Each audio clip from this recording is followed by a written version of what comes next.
Assalamualaikum warahmatullahi wabarakatuh, sahabat Abah Safwan. Kita jumpa lagi. Hari ini Abah ada mengundang seorang yang berpengalaman ya di lautan membawa kapal yang besar. Saat ini Abah Safwan ada mengundang seorang chief ya yang bawa kapal kemarin berangkat ke India. Kita mau coba tanya-tanya dulu pengalaman-pengalamannya dalam mengemudikan membawa kapal. Sudah berapa lama membawa kapal yang besar, kemudian pengalaman-pengalaman apa saja di kapal. Ya kita perlu tahu. Siapa tahu nanti ada saudara kita, anak kita, keturunan kita yang mau coba sekolah di pelayaran, mau bawa kapal. Seperti apa sih ternyata membawa kapal yang besar itu? Kalau jujur aja, Abah Safwan bawa mobil agak besar dikit, semodelnya macam truk udah nggak berani. Karena bodinya terlalu besar. Coba bayangin ya, seorang chief membawa kapal yang begitu besar, bisa merapat ke pelabuhan, tidak nabrak pelabuhan, bagaimana mengatur kecepatan dan lain sebagainya. Untuk itu kita langsung saja. Ada yang berdampingan dengan saya, chief namanya Andi Legawa. Oke, Pak Andi Legawa, chief ya. Selamat malam ya. Ini malam ya? Malam, Pak. Malam ini. Kami mau tahu ini ya, banyak sahabat-sahabat Abah Safwan di channel Abah Safwan itu bertanya, bagaimana sih pengalaman membawa kapal di laut lepas yang mungkin begitu banyak tantangan. Kalau Abah Safwan merasa begitu kita masuk ke tengah lautan itu kita terasa kecil sekali. Betul. Apalagi nanti datang ombak dan lain sebagainya, cuaca mungkin tidak menguntungkan bagi kita. Bisa nggak Chief kira-kira bercerita tentang pengalaman-pengalamannya? Bisa, Pak. Ya, kalau untuk di kapal itu, Pak, mungkin yang paling susah itu manuver ketika kapal akan sandar, Pak. Oh, kalau di tengah laut nggak ada masalah? Kalau di tengah laut kita kan ada sekarang sistem udah pakai autopilot, Pak. Apa namanya? Autopilot. Autopilot. Jadi yang mengemudikan perangkat aja ya? Perangkat. Jadi dari setir itu kan udah bisa auto. Jadi kita tinggal ngeset waypoint atau GPS. Di mana waypointnya nanti kapal itu bakal steady di haluan segitu aja, Bang. Nggak ada kekhawatiran dalam membawa kapal itu mungkin hujan, pandangan terbatas, ada kapal nelayan kecil yang mungkin nggak kelihatan bisa kena tabrak tuh gimana itu? Kalau kayak kapal-kapal yang kecil, kalau nelayan itu kalau di tengah laut udah jarang sekali, Bang. Kecuali kalau kita dari daratan itu dari pelabuhan mulai keluar ke laut lepas itu mungkin banyak ya kapal-kapal kecil ya. Kalau untuk di alurnya, Bah, nelayan nggak bakal ganggu, Bah. Oh, dia pasti memang ada aturannya rupanya. Ada aturannya, Bah. Di alur-alur ini perahu-perahu kecil nggak boleh ada di situ. Nggak boleh mengganggu di lintasan kapal. Apa para nelayan tahu itu alur kapal? Biasanya setiap alur pelayaran tuh ditandain dengan bui, Bah. Ada bui masuk, ada bui keluar. Setiap kita mau masuk pelabuhan, misalnya di Belawan ada bui 1, bui 2. Bui itu apa itu? Bui itu kayak pelampung yang di tengah laut, Bah. Oh, itu tanda-tandanya. Biasanya di situ yang banyak ikan. Memang iya, Pak. Situ yang banyak ikan gitu. Jadi bagaimana pengalaman-pengalaman yang mungkin kemarin aja lah, coba cerita kemarin berangkat kemana? Ke Chittagong, Bangladesh, Pak. Bangladesh ya. Bagaimana pengalaman membawa kapal ke Bangladesh? Dari mana kapal itu dibawa? Apa tantangannya di tengah? Kita berangkat dari Merak, Bah. Dari Merak, terus kita isi bahan bakar lagi, Bah. Isi bahan bakar di Singapura. Kita isi berapa lama perjalanan itu? Dari Merak ke Singapura tuh lebih kurang 3 malam 2 hari, Bah. 3 malam 2 hari, apa saja yang dikerjai di kapal tuh? Yang kalau misalnya kayak navigasi kita jam jaga kan dibagi 4, Bah. 4 shift. Maaf, dibagi 3, Bah. 3 shift. Jadi kalau kayak Andi kan Molim 1, Bah. Molim 1 itu dibagi jam jaganya di jam 4 pagi sampai jam 8 pagi. Lagi nanti 16 sore sampai jam 20 malam. Oh. Jadi jam jaga Andi itu tanggung jawab Andi di sekitar jam jaga itu aja, Bang. Nggak lama juga ya. Dari jam berapa tadi pertama? Jam 4 pagi? Jam 4 pagi sampai jam 8? Jam 8 sore. Jam 8? 8 pagi. 8 pagi, 4 jam. 4 jam saja cuma jaga, habis itu istirahat? Istirahat sampai jam 16 sore. Sampai jam 4 sore? 16 sore. Jam 4 sore Aktif lagi piket. Jaga lagi sampai jam 8 malam. Habis itu istirahat lagi? Istirahat lagi sampai jam 4 pagi. Kalau begitu kita besok jadi orang pelayaran aja. 4 jam aja kerjanya istirahat. Ya, nggak ada permasalahan. Semua yang kendalikan udah mesin, elektronik, komputer sudah kendalikan. Apa hambatan kemarin berangkat ke Bangladesh? Hambatan kemarin kebetulan kita di Chittagong itu daerah sana lagi musim panas ya, Pak ya. Lagi musim panas, terus mungkin yang paling susah tuh jarak pandang terbatas karena debu. Debu itu naik. Di tengah laut ada debu? Debu banyak, Pak. Wah, ini hebat juga. Debu sampai ke tengah laut ya. Iya. Ternyata angin tuh luar biasa ya, bisa membawa material-material itu. Oh. Kemudian selama dalam perjalanan ya, dari sini tadi ke Singapura. Di Singapura apa saja yang dikerjakan? Apakah itu ke pelabuhan, kemudian anak kapal turun atau gimana? Semenjak pandemi ini, Bang, anak kapal udah nggak ada yang bisa turun kalau di pelabuhan, Bang. Lebih berat sekarang ya? Berat. Jadi apabila berangkat ke luar negeri, lebih banyak berada di kapal, tidak turun? Di kapal, kalau misalnya udah clearing out semua, udah selesai urusan kapal, kita diarahin ke hotel, itu udah dijaga tuh. Udah khusus, memang hotel khusus pelaut, Bang. Oh. Jadi orang-orang umum tuh nggak ada yang bisa masuk ke hotel itu. Jadi selama pandemi ini ada masalah baru ya? Kalau dulu kita mungkin masih bisa jalan-jalan kemana, selama pandemi ini, kalaupun turun dari kapal, harus masuk ke hotel. Iya. Dari hotel kembali ke kapal, dan kembali ke Indonesia gitu. Kembali ke Indonesia. Berat. Kemudian dari Singapura, ya, pada saat merapat itu ke pelabuhannya atau di tengah saja isi bahan bakar? Kita ngisi bahan bakar di tengah, Bang. Di tengah? Di nggak ada yang turun lah itu? Nggak ada. Nggak ada yang turun. Berapa lama ngisi bahan bakar itu? Ngisi bahan bakar kita sekitar 6 jam aja, Bang. 6 jam? 6 jam bahan bakar itu kan perhitungan kan semua udah ada, bahan bakar berapa yang dibutuhkan kita minta, bunker. Jadi sampai sana bahan bakar cuma untuk berlabuh 2 hari udah selesai bahan bakar habis. Habis sudah. Udah memang nggak bisa. Kuat juga makan ini ya, makan minyak deh ya. Ya. Wah, luar biasa. Kemudian dari Singapura berangkat ke Bangladesh langsung? Langsung ke Bangladesh. Berapa lama tuh? Ke Bangladesh sekitar 5 hari, Bang. 5 hari. 5 hari ke Bangladesh. Apa saja sih yang dilakukan di dalam kapal biasanya? Kalau kayak Andi Molim 1 ini, Andi fokus di kegiatan bongkar muat, Bah. Bongkar muat. Terus kalau untuk masalah navigasi semua itu di Molim 2, Bah. Apa yang paling ditakutkan anak-anak pelaut-pelaut ini? Kita yang paling takut tuh kalau ngadapin typhoon, Bah. Apa tuh? Typhoon. Seperti apa itu? Typhoon itu kalau di Indonesia itu dibilang topan ya, angin topan, Bah. Angin topan? Itu kalau di laut, dia kalau udah jadi betul, Bah. Jadi kita cuma ngelihat pergerakan dia itu dari namanya weather facts. Jadi dia selalu ngasih berita dari facts itu di posisi lintang segini, bujur segini ada typhoon. Jadi kita bisa menghindar gitu. Kita menghindar. Kalau bisa kita jangan sampai ketemu typhoon itu, Bah. Kenapa kok ditakuti kali? Angin itu aja bunyinya udah kayak menjerit, Bah. Angin tuh ya udah bunyi, udah larinya itu udah speednya itu udah hampir 30 knot, udah. Menjerit seperti apa kira-kira angin itu? Angin, ini apa ini luar biasa ya. Di tengah laut katanya angin bisa menjerit. Kita akan coba tanya lagi sama Chief. Seperti apa sih jeritan angin itu? Coba kita tanya. Seperti apa jeritan angin itu? Betul-betul saking kencangnya mungkin, Bah, itu udah kayak betul-betul kayak suara orang menjerit. Angin itu mungkin kalau kita, karena kita dalam ruangan ya, Bah. Kalau di luar ruangan mungkin kita bisa terbawa sama angin itu. Apa memungkinkan dengan angin seperti itu bisa menggeser arah kapal? Sangat bisa, Bah. Kalau kita dalam keadaan menghadapin typhoon itu, kita tuh kan nggak di pusat typhoonnya, Bah. Jarak dari kapal kita itu jarak aman mungkin sekitar 100 atau 150 nautical mile tuh. 1 nautical mile-nya itu sekitar 2 kilo, Bah.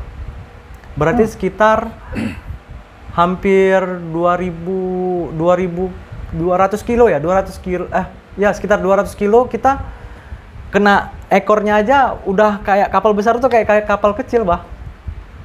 Jarak sekian kilo, anginnya masih terasa bisa menggoncang kapal? Bisa, Bang. Kapal yang panjangnya mungkin 200 meter panjang. Kami mau tanya dulu, kemarin yang dibawa kapal tuh kapal yang seperti apa? Jadi kebetulan kapal yang Andi bawa itu, Andi itu mau ngantar kapal ke Bangladesh, Bah.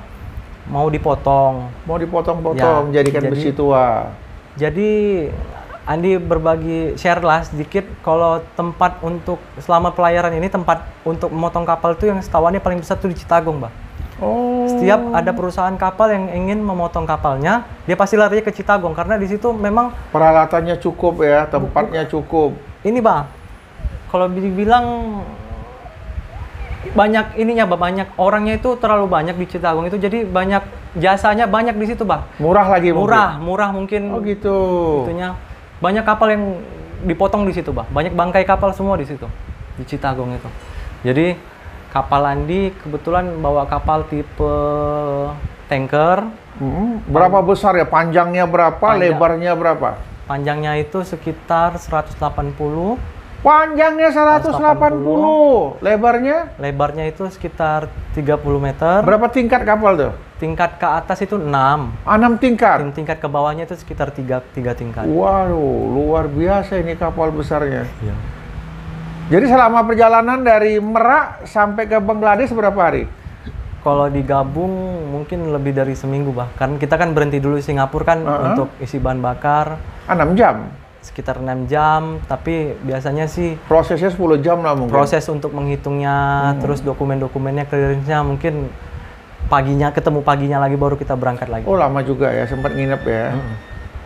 Kemudian selama membawa kapal ini sudah berapa tahun?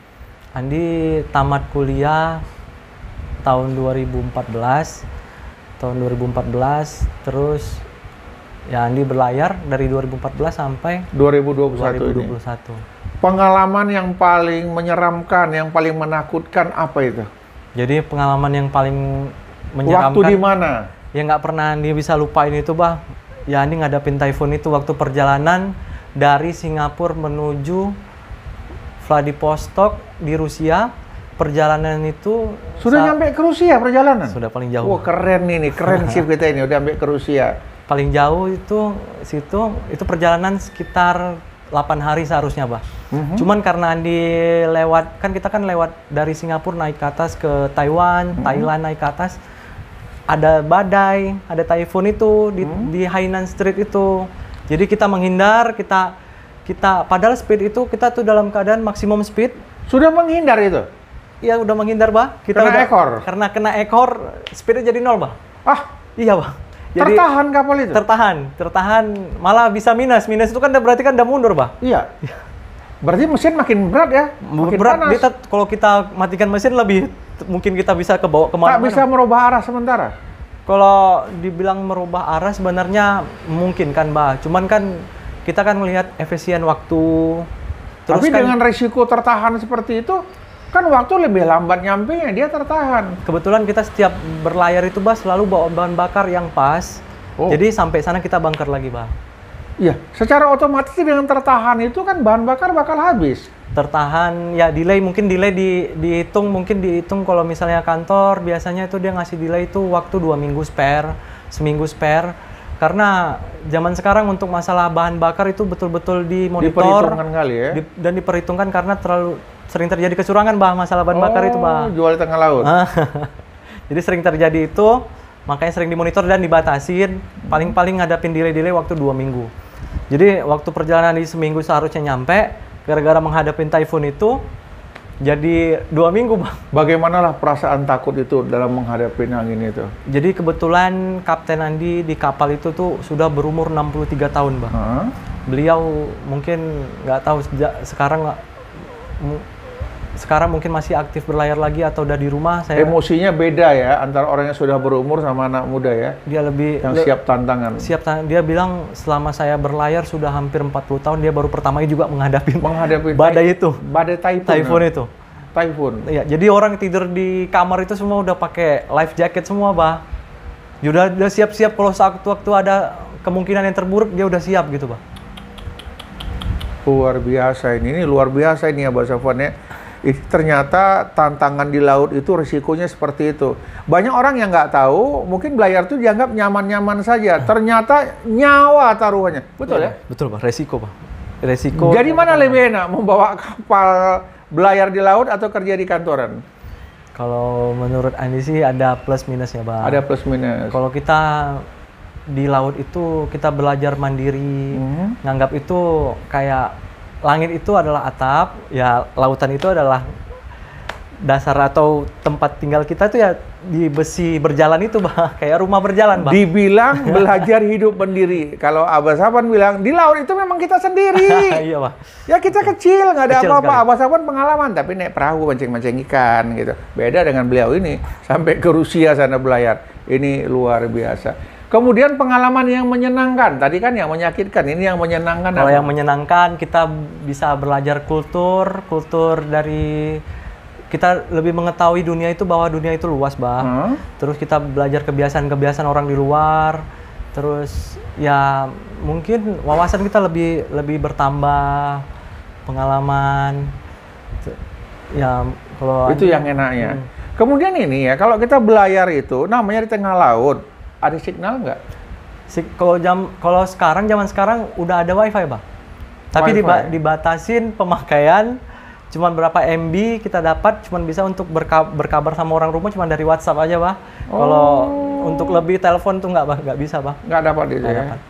Tapi memang masih ada signal walaupun dimanapun. Ada kalau untuk kita laporan kantor kan kita pakai satelit, Bah.